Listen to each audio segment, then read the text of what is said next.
Well, speaking of boxing, George Foreman is being sued for sexual abuse from the 1970s. Oh boy, really? Yeah. Two women, I think want, $12 million each. Oh boy. I've not, I think I've caught little clips of it. I've never even read into it.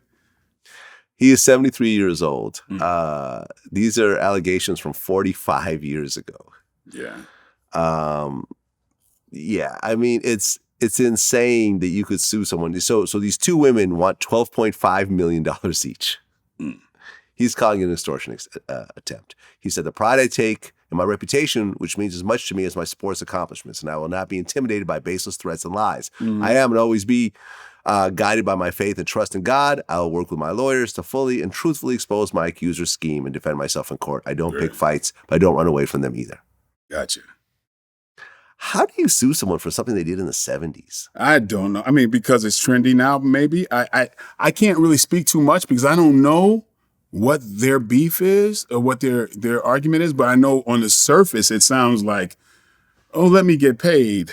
Because I mean, I think about it. I could actually, put out a case of rape when I was younger. Let me explain this real clear. On the other side, because I was dealing with grown ass women when I was a minor. You know what I mean? But like if Statutory rape. Yeah, so imagine like not physically holding you down.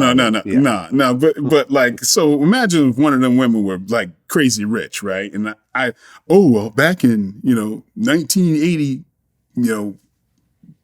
one or whatever that situation was, then I'm gonna try to get paid because now I know. I'm not saying that's what the situation is with these women, but damn, man, like back then, flirting. What was called flirting could be like sexual harassment. Yeah, sexual harassment. I feel now. You. I completely feel you. I mean, like, I was born in 73. Like, these allegations come when there were no cell phones, there were no internet. Yeah. Most people didn't have a color television set. Yeah. I'm just saying, like, how do you even go and try to prove what happened? I don't know. Beyond, you might be able to prove that you had met him. Maybe there's a photo or something, but no one had video cameras. Yeah, I don't know what their accusation is, but yeah, it's a crazy time because, I mean, for example, Bill Cosby got let out. Right, his case was reversed by the Pennsylvania Supreme Court, only to get sued once again in civil court, and I believe he lost like $500,000 in that case, which he's going to try to appeal and everything else like that. And listen, for someone like Bill Cosby, $500,000 is not a lot of money. But still, this woman successfully sued him for sexual assault from like, I think this is like decades ago once again. Yeah, bro, man, I learned that anybody can sue anybody. Right. I got sued by a fighter. I don't know if I told you that before. When was this? Shit, man. I got sued by a fighter who said he lost a bunch of money in an upcoming purse because I misled him. He challenged me to spar. I met up with him, sparred at Benir Quidez's gym, and it didn't go the way he thought.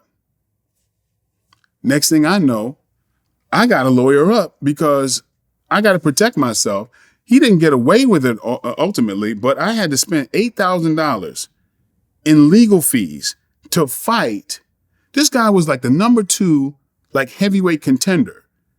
And he's basically, because the law and the judges didn't understand martial arts. Everybody think they understand martial arts, but it's like, just because they believed his lawyer basically like, I had some mystical ass power, or I kept like I was trained like in some kind of a unique way and hid that from him, and ended up hurting him in the match that he challenged me to.